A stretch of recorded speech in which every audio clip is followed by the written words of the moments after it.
I'm Nick Koenig. And I'm Amber Pelicone. Thanks for joining us for School News Around the District. Our top story, getting the district's transportation system back on track. The district is being very proactive in reaction to the school bus snags that inconvenience students the first couple of weeks of school. Transportation officials have revamped and fine-tuned bus routes. The district also continues to actively recruit qualified bus drivers. If you're interested in applying or simply finding out about the requirements, call 561-242-6500 or visit palmbeachschools.org.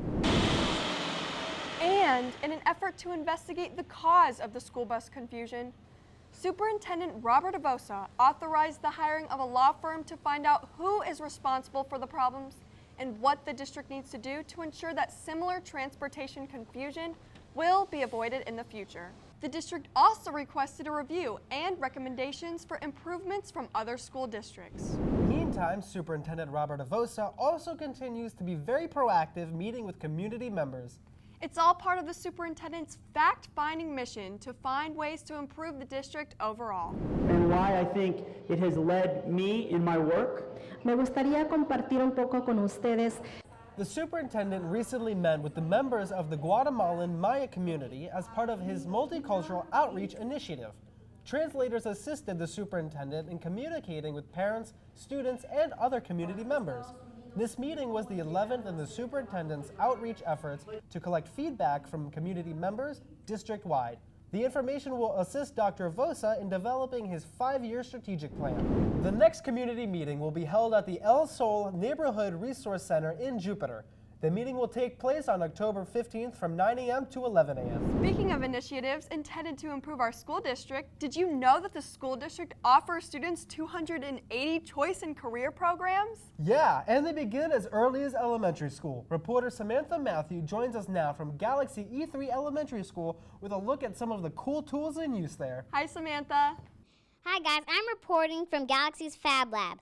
See this box? Kids can make this using these 3D printers.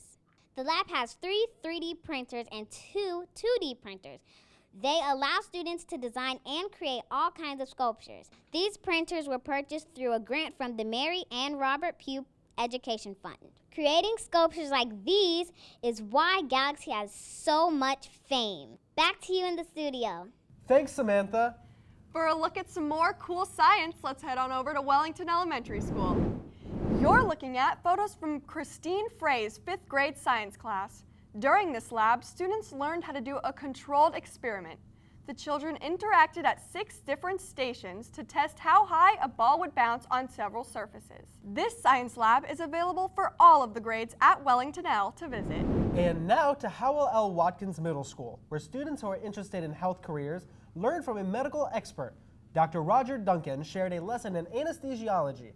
Dr. Duncan also mentored students about the importance of academic effort and success. Meantime, an expert in the arts shared his expertise with theater students at Boynton Beach High School. Arthur L. Bernstein, the producer and co-writer of Walt Before Mickey, captivated students. Photojournalist Jack Backus has the story.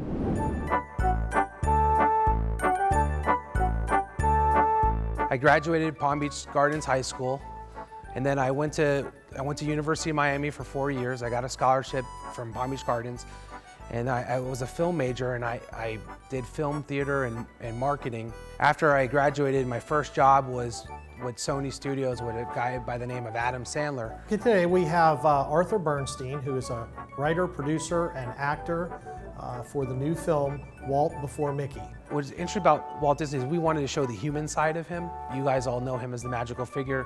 You know, we show where he started from, all the adversity, all the obstacles that he created. I learned it takes hard work and dedication, and you have to be determined for what you want to work for, and you have to strive for it and actually go for it and never give up. I worked on a lot of movies just to get the experience. So I would tell you guys, just go out there, you know, meet a lot of people, build your resume, write down everything. Today I learned what basics it takes to make a movie and how strenuous it can be, but how rewarding it can be at the same time. You know, theater is different than film, by the way. When you're doing theater, everything's in chronological order, and you only have one shot when you're out there. It's kind of like being on live news. But in film, it's actually we call it the business of cheating, because you're doing different takes, and we shoot the scenes not in chronological order. So, and the reason why we do that is so we could save money on the budget. What I really think that they should pay attention to, and what we really want them to get from this, is you're going to go through all of these issues no matter what. You're going to have obstacles in your way. You're going to have these times where you don't necessarily think you're doing the right thing. But it's really important to just kind of push through those and to keep doing what you like to do and keep doing what makes you happy, because eventually, if you keep working at it, it will work out. The last person, believe it or not, to sign up a week before production was Thomas Ian Nichols. He had to become Walt Disney within a week. And every time he was on set, he had the script and the book, and he would do all the facts. Always follow your dreams, never stop giving up. Always believe, keep pursuing those dreams. And staying on the topic of the arts, the talented musicians from one of the district's performing arts schools continues to hit all the right notes with the judges. And their talent has landed these musicians an impressive gig.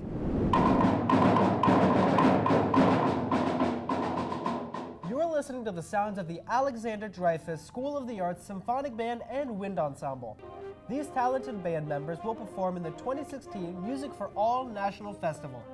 This is the nation's most prestigious festival for school instrumental music ensembles. As we get closer, I think the excitement will build. I think I'm more excited about it right now than the kids are, but that's typical. But once we get on the airplane and we take our 130 plus with the adults, it'll be a lot of fun. And a lot of great learning opportunities for them, and a lot of great performing opportunities too. The 25th annual festival will take place in Indianapolis, Indiana on March 10th through the 12th. People in our community and throughout the nation recently paused to honor the victims of the 9/11 attacks. Several local schools held memorial ceremonies.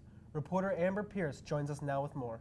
Nick and Amber, our coverage begins at Crystal McAuliffe Middle School, which extended a patriotic tribute to 9/11 and the anniversary of our national anthem.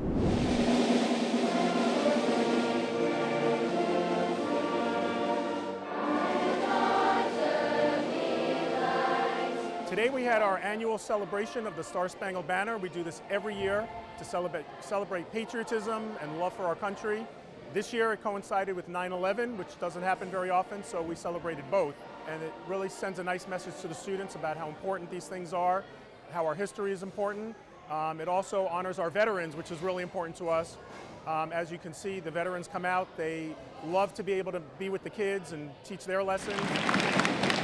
And as you can also see, the kids love the veterans. The respect they show for them is amazing.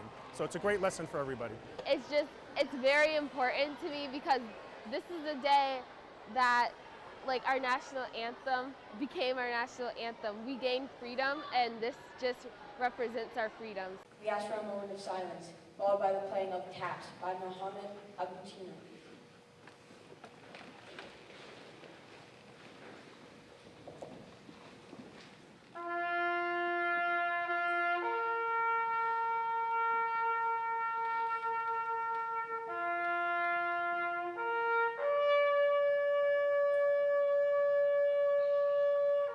For everyone to be here, it's just an honor to play for them and for the veterans.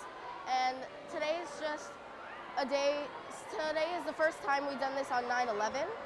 And I think that's even more of an honor than doing it on Memorial Day, because we get to remember those who died on this day and thank those who fought for our country. President George W. Bush once said, "Terrorist attacks can shake the foundations of our biggest buildings, but cannot shake the foundation of America." It's a very historical event. I've done this for 2 years, so it's a really good event to do. I just really like, being able to tell people that, hey, this is our country, we're free to do what we want in our country, and to thank those who fought for us and gained us our freedom. Every year it gets bigger, the reaction is better and better. We have school board members here, we have dignitaries, we have people from the school district, and it's getting quite a reputation as a beautiful event. And just to see the kids so involved, and the veterans, and our band, and our chorus, it just puts it all together. It's great.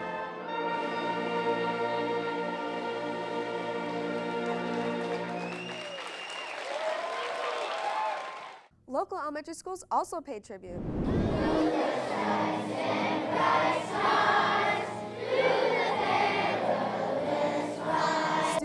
staff at Cypress Trails Elementary School embraced the opportunity to observe Patriots Day. Part of the ceremony involved hearing from a school police officer who was a first responder in New York City during the 9/11 attacks. These young kids, they weren't born yet. We have to continue to keep these kids informed and tell them about 9/11, what happened that day. That way they will never forget. We feel it's very important that we bring everybody together to honor our community members that are serving, first responders and those that have served during that time, and for our children to be able to understand what Patriots Day is. Students displayed their patriotic pride by crafting and wearing red, white, and blue hats. And this was the patriotic scene at Atlanta Community High School. The school's Criminal Justice Academy and the junior ROTC hosted this moving tribute to the victims of 9/11. Police officers and several elected officials joined students and staff during this observance. All flags throughout the district were also lowered to half staff on September 11th, out of respect to the victims, and as a tribute to the heroes of 9/11. Nick and Amber?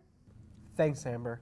Time now to salute the efforts of students and staff in a segment we call Honor Roll. Sophia Hernandez, a 5th grader at New Horizons, won the Rotary Club's Peace Poster Contest.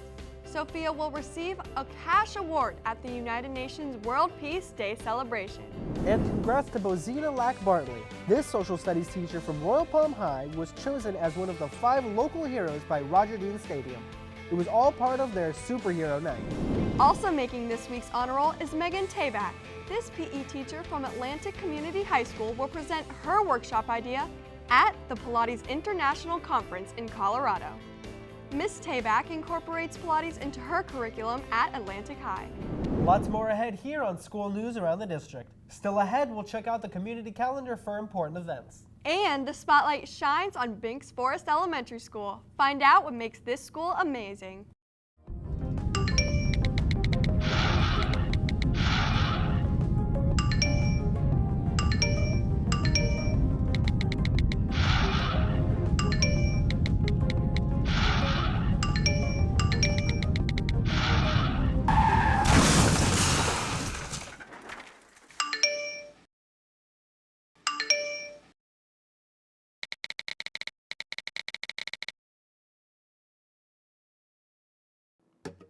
Aprendiendo Juntos, Learning Together, a new show airing on the Education Network daily. This show is brought to you in Spanish to engage and communicate with our Hispanic community. Tune in at 11 a.m. and at 8 p.m. every day.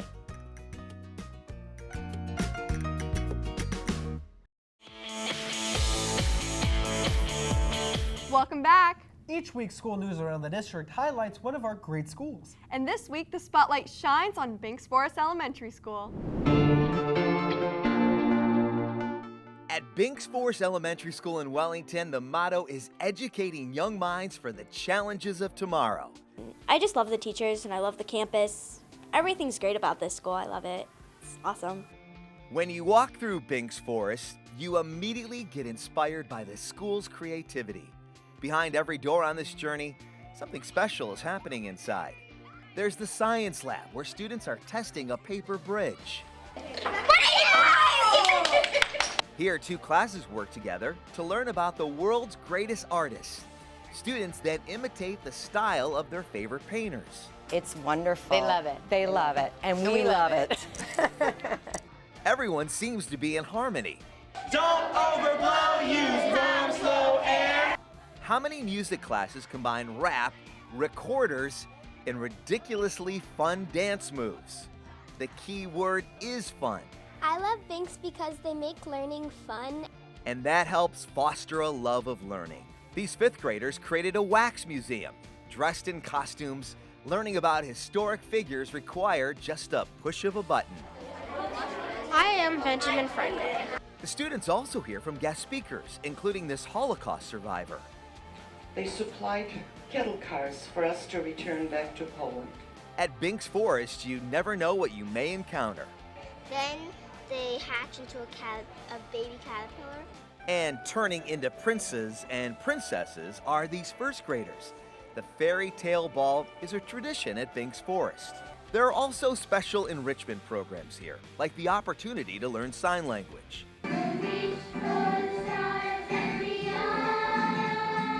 And the students appreciate all these amazing opportunities. I like Binks for a lot of reasons, but I'll narrow it down to a few. I love their projects. I also like how we read a book and then the person who wrote the book comes in and talks about the book. On this day, author Harvey Oyer speaks to the children about his book series that features a Florida family in the late 1800s. We're bringing the Florida history to life for them. From looking back to the learning tools of the future, students use the latest technology every single day. In this class, everyone has an iPad to research a subject and then create a visual presentation. But what makes this school special are the teachers and administrators. You can tell they love the students, and they'll do just about anything to help them succeed in elementary school and beyond.